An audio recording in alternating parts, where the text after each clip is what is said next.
Hello students, welcome to Legacy IAS Academy. So today again we are going to continue with the series that we have started few days back, that is anthropology.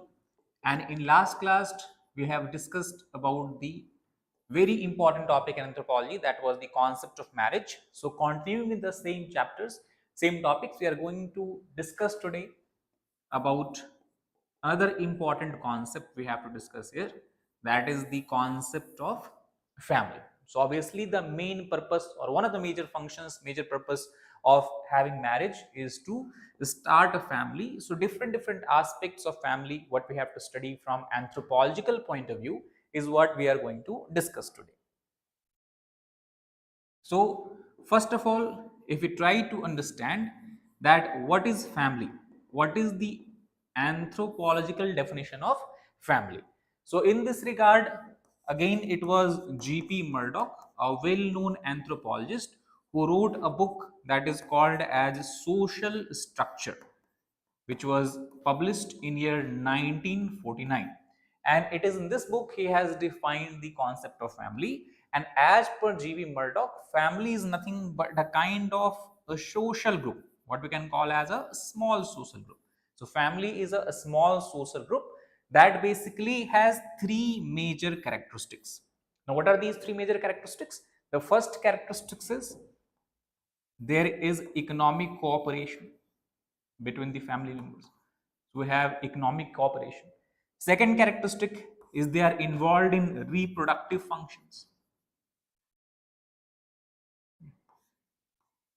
Reproductive function. So economic cooperation, reproductive function, and then they have a common residence. That means if two different peoples are there, they are living far away from each other, they have separate independent houses, then these two people cannot be considered as a part of family.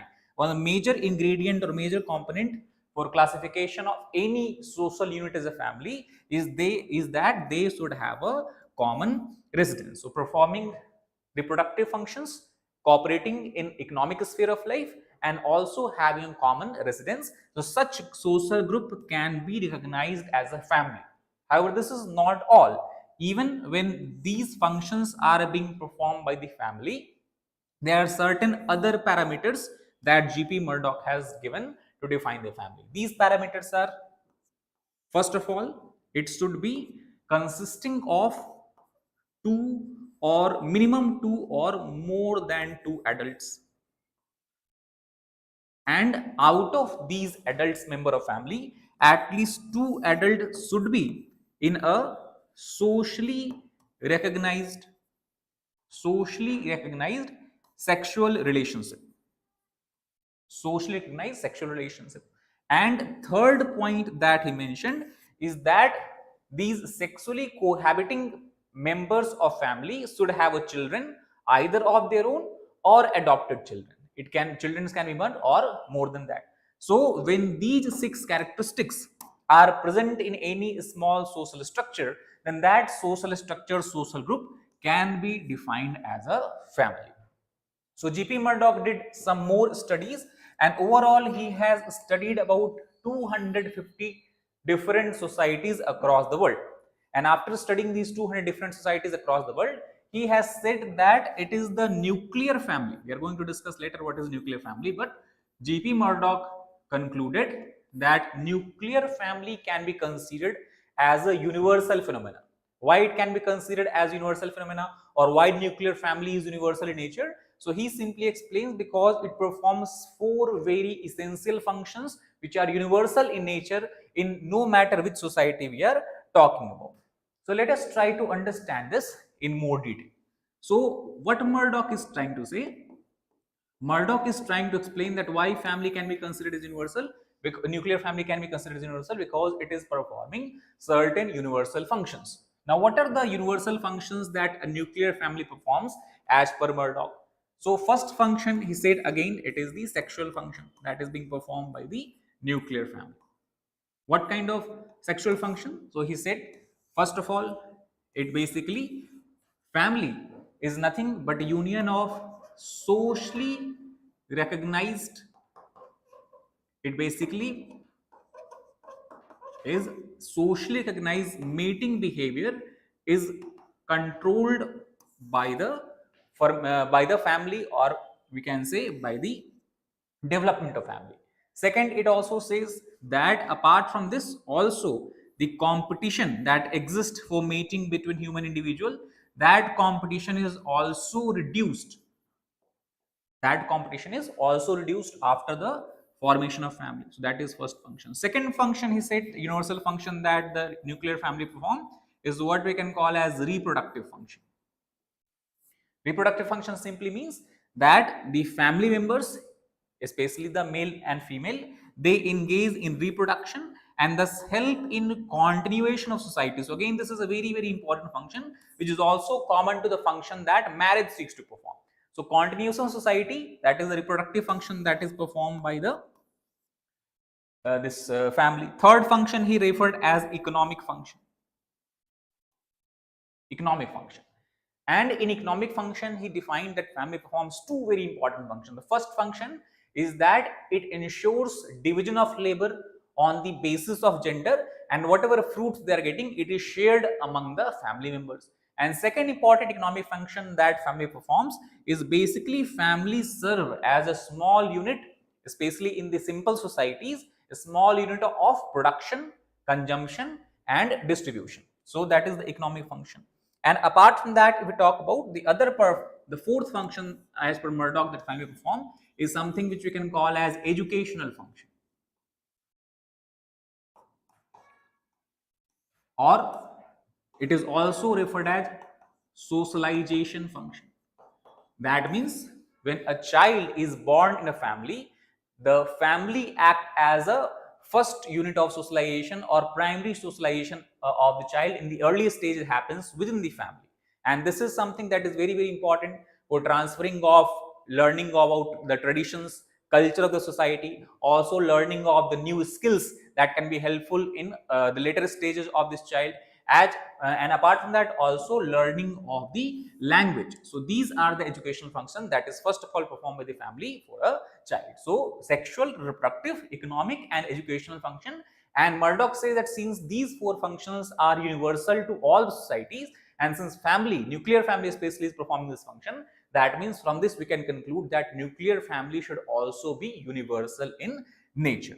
So these are the major functions. However, later on anthropologists have added that there are some other non-essential functions that are also performed by a family. So let us try to understand about what are the certain non-essential functions in society performed by family. So this we can group again. So first non-essential function is something that we can call as a psychological function. Psychological functions means families serve as a unit or a place for having some sort of emotional protection, especially in the times of stress, and thus that is one sort of psychological function. Apart from that, family also provide a sense of belongingness to the people, sense of belongingness to the member of the family. And third, in case of any help need that is required at different point of time in the life, then family is the first place where an individual looks forward to get certain sort of help. So that is the psychological function. Second function we can say is the religious function. Religious functions means no matter which culture we are talking about, every culture has certain religious undertones, so or religious what we can say function that is being performed by the family there. Apart from that, third we can say is recreational function, that is also performed by the family, because talk about the enjoyment in the life. So people most of time they try to enjoy their life by spending more and more time with the family, to go out of the family and have different experiences. And last we can say is the protective function. That means in the case some threats are there, or in case some problems arises, then obviously family also provide solution to the individual. So it also performs certain sort of protective function. Now these are the non-essential functions. So four essential functions and four non-essential functions that is performed by the family.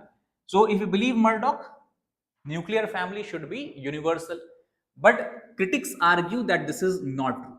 And one of the most vociferous critic in this regard is Kathleen Go, who said that nuclear family cannot be considered as a universal, or it cannot be considered as universal in nature.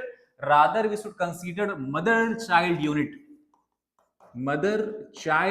as universal in nature, and there also not lot of roles or functions are being performed by this unit.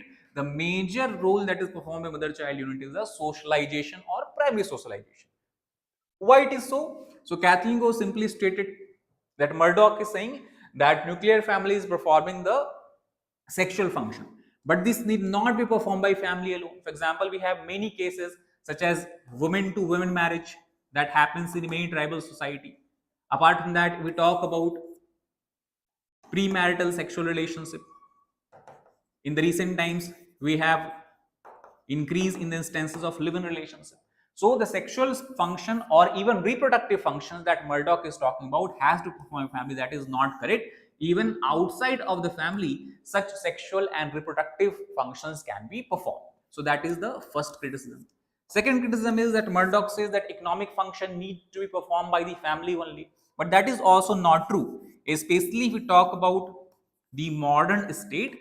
So in modern state, economic functions is largely performed by the state or state-based organization. And even we can take example of kibbutz system in Israel, where people are not living independently, they are living in a commune kind of system, where all the people, whatever salaries they are earning, they do not have private right or individual right over the salaries. It is put over the communal account, and then the government, or what I can say, the communal authorities, commune authorities are there. They are sharing these resources among all of the people equally. So there also, this is not, the function is not being performed by the family, it is performed by the kibbutz. Third, we talk about that is the socialization function. So many instances are there. For example, you talk about the Chinese miners family. So in Chinese miners family, the socialization function is not performed by the parent, like nuclear family, like mother and father. Rather, the socialization of children is done by the mother and grandmother, or we can say mother and grandmother, both parental grandmother as well as the maternal grandmother as well as the fraternal, we can say both grandmothers. Apart from that, we also have example of Asante tribe in Ghana. So in the Asante tribe of Ghana, if we talk about, again, socialization function of children in the initial time, it is performed by the maternal grandparents and mother. Maternal grandparents and mother. And in later stages, it is performed by the parents of the child. So here also we do not have any, what we can say, strong rule that is followed, that is followed, that the nuclear family is the only social unit that can perform the socialization factor. So based on these grounds, what we can say, that Kathleen Go has rejected that nuclear family is a universal in nature. Rather, mother-child unit is universal in nature, whose main function is to perform primary socialization of the child. And Kathleen Go also states that if we want to make nuclear family universal in nature, we have to actually enhance or widen the definition of marriage to include all other widen definition of marriage as well as widen the definition of family to include all types of marriages and family within the definition of anthropology. So that is all about the family definition and its universality. Second point, what we have to discuss about here is the types of family.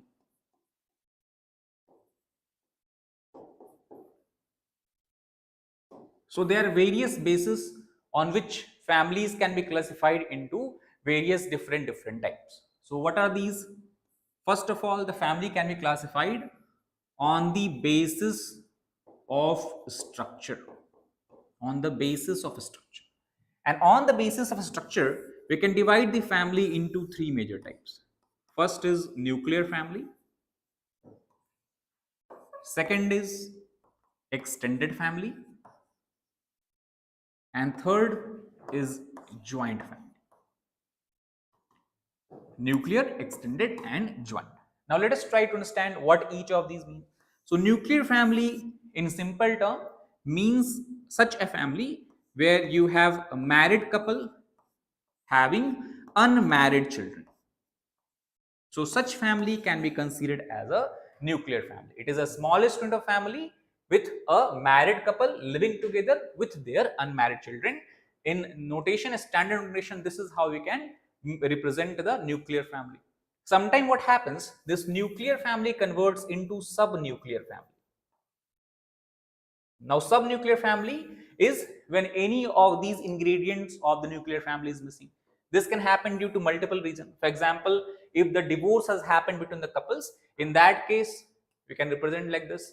Divorce has happened, so the children are either living with the father or mother. So they are not living together. That is one variation. Second variation is, suppose if one of the parents has died. So in this case also, it is example of subnuclear family. Third variant is if the couple do not have any children.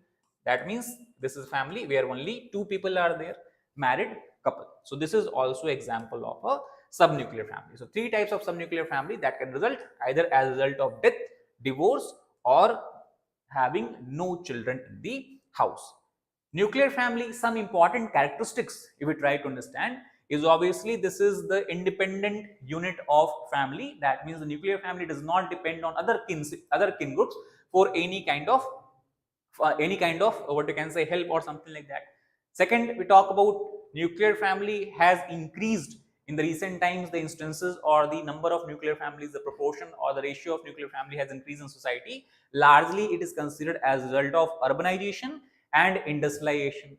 Third, we talk about the role of elders is not so much important. The role of guardians, talk about the parents of this married couple, is not so important. And the most important point in nuclear family, it is considered that both the husband and wife have almost equal rights in a relationship or over the decision making in the family.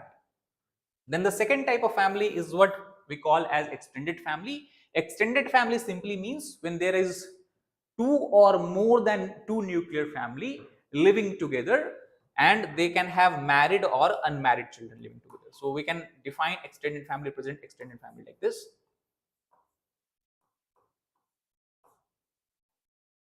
This is one example of extended family. That means here we have first generation parent, then in second generation they have children, and then the children is married and they have unmarried children, and all these people are living together. Now, extended family, depending on the rules of descent, depending on the rules of lineage, can also be described or classified into three types. Extended family can be patrilineal extended family.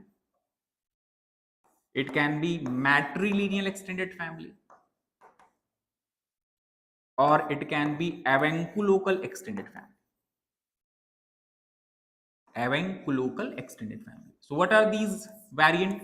Simple. If we talk about patrilineal extended family, refers to such family where the rules of residence are patrilocal in nature and the rules of descent are patrilineal in nature. That means what happens after the marriage, it is the woman that has to move to her husband's house and there she resides. That means patrilocal. And second, we talk about the duties, rights, and obligation are transferred from the male member of the family to the second generation. That means from father to son to his son.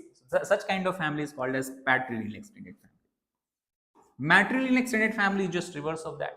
When the rules of residence are matrilocal in nature, that means it is the husband who after marriage has to shift to the wife's house, and also the descent or what we can say the rights and obligations are transferred from mother to daughter to her daughter. And avunculocal extended family refers to such family where after marriage the husband and wife do not live in either of their parents' home, rather the husband shifts to the home of his mother's brother. That means we can say mama's house. So after marriage, if the husband is shifting with his family, with his wife to the mama's house, that means the mother's brother house, and such kind of family is called as avunculocal family. So these are three variants of the extended family. The third and last type of family which we can talk about is the joint family.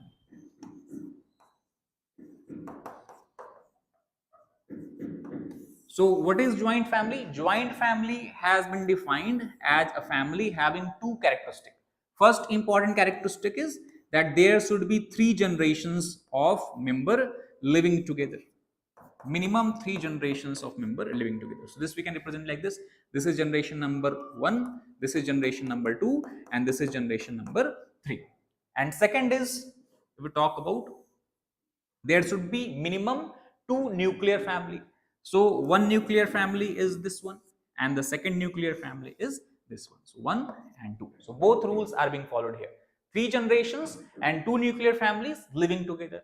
In the case of India, it was Professor Indravati Karve who has given the definition of nuclear this joint family, that how any family can be termed as joint family, and she has given 4 major characteristics of a joint family. What are these 4 major characteristics? First, a family can be considered a joint family only if they have a common roof. That means all the family members are living within a single house within a common roof. Second, they should have a common kitchen as well. That means the food for all the members of family should not be prepared separately in different kitchen. It should be prepared at the same place. So common kitchen. Third is they should have pooled economic resources. That means no one has individual economic resources, no one has individual money. Everything that the family is earning is collectivized, pooled, and then based on the basis of need, it is given to different members of family. So common roof, common kitchen, pooled economic resources, and last and very important, they should also have a common place of worship. That means if there is a place of worship in a household, it should be common to all the members of the family. So if these 4 characteristics are met, then as per Indravati Karve, the family can be considered as joint family, obviously taking into account that 3 generations and made up of at least 2 nuclear families. As per the current report of UN Household Division that has been published with reference to India, UN Household Division has said that largely as a result of industrialization and urbanization, the increase has been observed in the number of nuclear families, while at the same time the number of percentage of joint families continuously declining in India. And as per UN Household Division, today about 57% of India's family can be considered as nuclear, and about only 19% of the families can be considered as a joint family. This ratio was almost reversed. We talk about in the early 1950s or 1960s. So basically that is why many times this debate also comes in the anthropological study of India, that whether we should say that joint family is dying in India, or is there revival that can happen in later stages, or are we seeing such kind of revivals also in the modern time in the urban areas. So what is the what we can say future of joint family in India? That is one area of research and study. So that is one way of classifying the family, that is on the basis of structure into nuclear, extended and joint. The other way of classifying the family is on the basis of relationship. So on the basis of relationship, family can be classified into 2 types. One we can call as a conjugal family, and other we can call as a consanguineous family. Conjugal family and consanguineous family. Conjugal family refers to a family that is based on marriage ties. That means suppose that here we have a male member and here we have the female member with parents and siblings. So here what is happening? By the development or establishment of marriage ties, these 2 different families are being brought together, and thus whatever ties exist between the members of these 2 family groups, between these 2 groups, such relationship is what we refer as conjugal relationship. On the other hand, consanguineous relationship refer to relationship that is based on blood relation.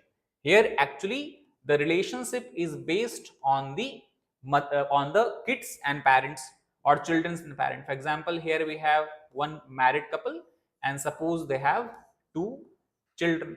So the relationship that exists between these 4 people is what we can call as the consanguineous family.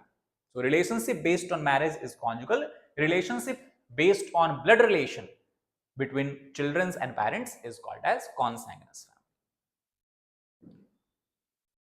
The other method of classifying the family or dividing the family is on the basis of residence. On the basis of residence. Again, a very important criteria to classify the family. Residence here means that after marriage, whether the husband is moving to wife's family or the wife is moving to the husband's house, or where the couple are living after marriage, that is what we can call as the residence. And on that basis, several division of family can be done.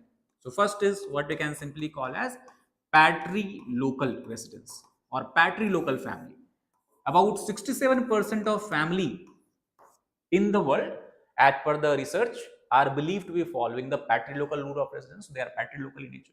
So what is patrilocal family? Simply, if after marriage it is the husband that is living in his own house or in parents house, and then the wife is coming and living with the husband's house or living with the husband's family. So such kind of family is called as patrilocal family. Largely this family is observed in patrilineal patriarchal society, especially when agriculture is the main mode of economic activity within the family, because then it is the male member of the society that are mainly engaged or are responsible for the subsistence activities of the family.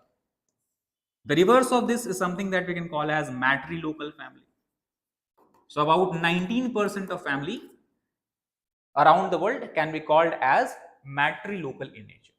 In matrilocal residence, what happens? It is the husband who has to move to the house of wife and live together with the family of wife. So such kind of residence, when it exists, it is called as matrilocal, largely followed in matrilineal societies, whether women are the core group, forming the core group of family, and it is a female member who are largely responsible for the subsistence activities in the society.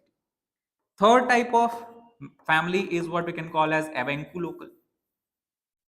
Avanculocal simply means when the couple after marriage are going to live with the husband's mother's brother or husband's mama, then that is called as avanculocal family. Then other we have is bilocal family. Bilocal family refers to a system where the couple can sometimes live with the husband's family, or sometimes they can go and live with the wife's family.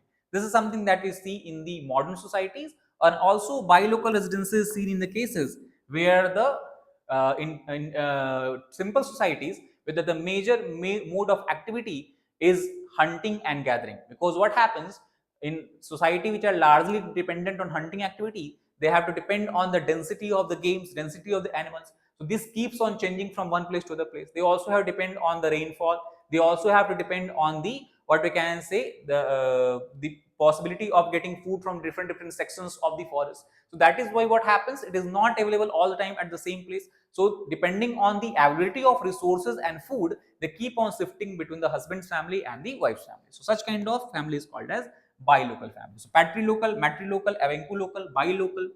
Other kind of family is what we can call as neolocal. Neolocal family has largely emerged as a result of industrialization and urbanization, because it has made individuals independent and not dependent on their family or parent for the sustenance of livelihood. Thus, neolocal family belong to such category of family where after the marriage, couple decide to move away from their parents' house and live and make their own individual houses that is separate from either of the parents' house. That is a neolocal family. Then other is what we can call as natolocal family. Natolocal family refers to such kind of family where after even marriage, the wife is continuing to live with her parents and the husband continues to live with his parents, and at some point in time, every now and then they keep on meeting with each other. Such kind of families is something that you will see in the Nayars of Kerala.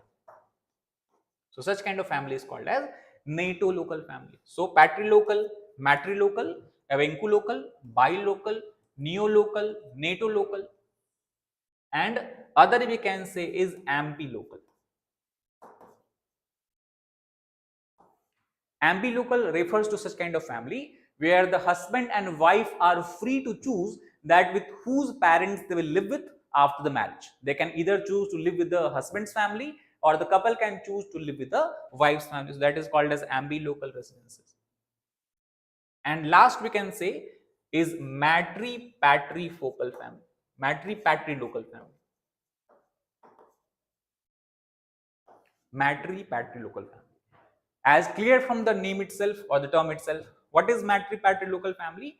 Matripatrilocal family refers to such kind of family where in the first stage, just after marriage, the couple live with the couple lives in the wife's house with the wife's parent, and after some time they shift to the husband's parents or husband's house. This is largely seen in such societies where bride wealth or bride price is very, very common. Because if you remember in yesterday's lecture, we have discussed that many times when the male member of the society or the prospective groom is not able to pay bride wealth, he alternatively decides to pay in the form of services that is called as suitor services. So that is why after marriage, husband continue to live with the wife's parents and provide the wife's parent with certain sort of economic services, and once for a couple of months he, like what we can say, in place of bride payment, once he performs certain services there, after that he can come back and live with his own parents.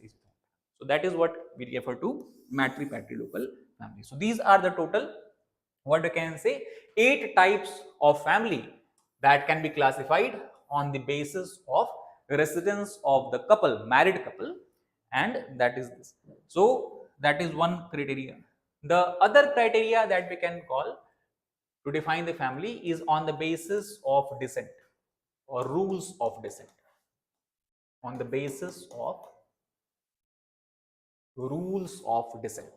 So on the basis of rules of descent, what is descent? First of all, we have to understand that. So descent simply means that how the rights and obligations are being transferred from one generation to other generation. These rights and obligations can be transferred from male to male member of the family, or this can be transferred to female member of the family, or it can transfer to male to female or female to male members of family. So on that basis, we classify the family into various types. So here again, the first type of family is what we can call as the patrilineal family.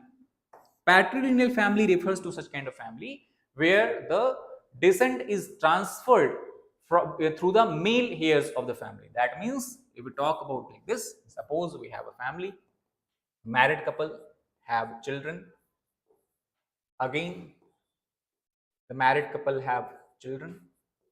So if we talk about how descent will be transferred, it will transfer like this: from father to father, father to son to his son, while the female members, they basically are devoid of any kind of rights, duties and obligations. Second type of this descent is what we can call as matrilineal descent. So matrilineal descent refers to such kind of descent where the rights, duties and obligations are being transferred through the female heirs of the family. For example, again, if we try to represent it,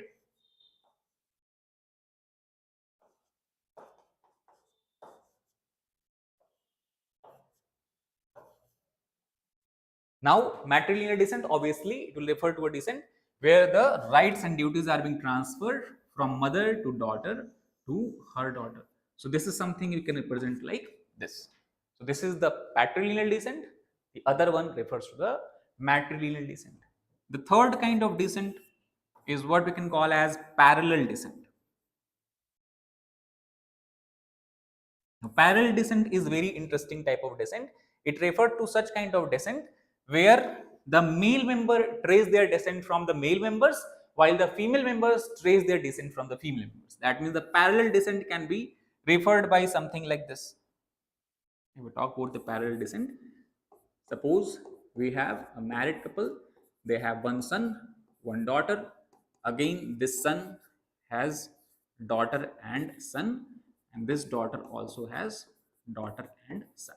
So in this case, how we can trace the descent? So the female member will trace their descent via the female member of society, and the male member will trace their descent through the male members of the society or male members of family. So this kind of descent is what we can call as the parallel descent. Now in anthropology, it is very, very important that do not just write the statements, not just explain the statement, rather it is more appropriate to draw this kind of diagram to clearly explain and distinguish what is the differences and similarities between different types of family, different types of descent. That is the parallel descent.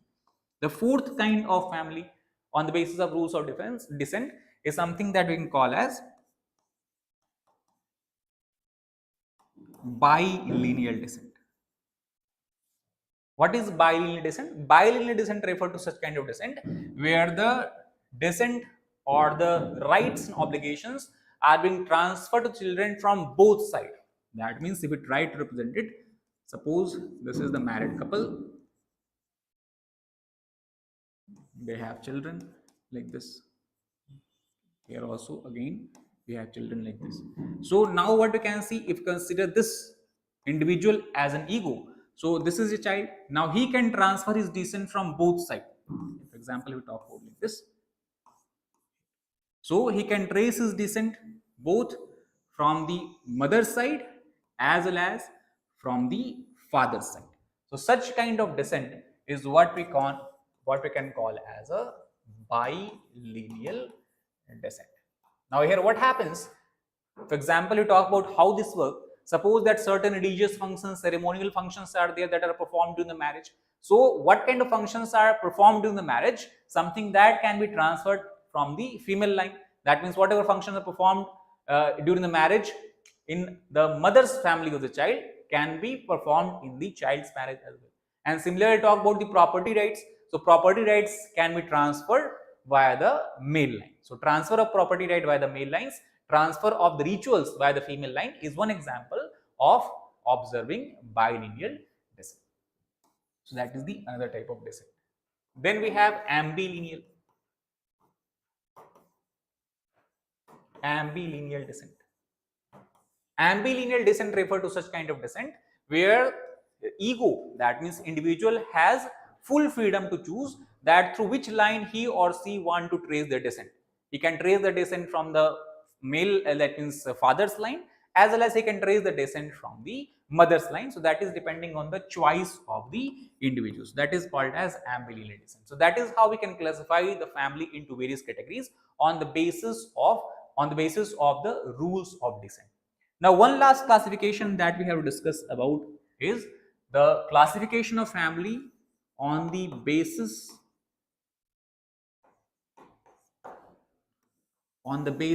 of control of power. Control of power means in a particular family, which member is exerting maximum influence, strongest influence in the decision making. So, on that basis, we can classify the family as patriarchal. So patriarchal family refers to such kind of family where generally it is the eldest male member of family who has power in his hands, and every major decision that is taken in the family cannot be done unless and until he okays it. So such kind of family is called as patriarchal family. This is kind of family largely is seen in highly stratified society, especially if the major mode of production is agricultural. The second basis of dividing the family on the basis of power is what we can call as matriarchal family. So matriarchal family refers to such family where it is the eldest female member who is the most important part of family, and the decision making largely rests in the hand of the eldest female member. So that is the matriarchal family. Third kind of family is what we can call here as avanculocal. Avanculocal family refers to such family where the power of taking decisions, where the most influential member of the family is the mother's brother. So when the decision making power rests in the hand of mother's brother, such family is called as avanculocal. And last type of family, what we can characterize is egalitarian in nature.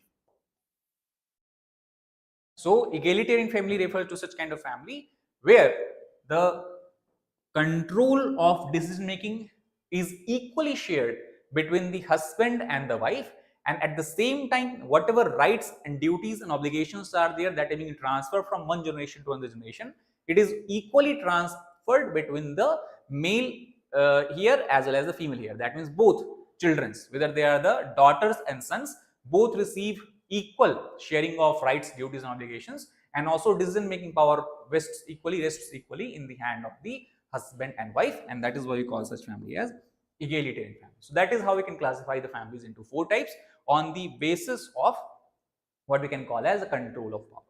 So that is all about today's lecture. We have discussed today about the definition of family, whether family can be considered as a universal in nature, and then different types of family. Again, in the next class, we are going to discuss about other different aspects related to the family and what factors are influencing the family in the modern time. That is all for today. Thank you very much.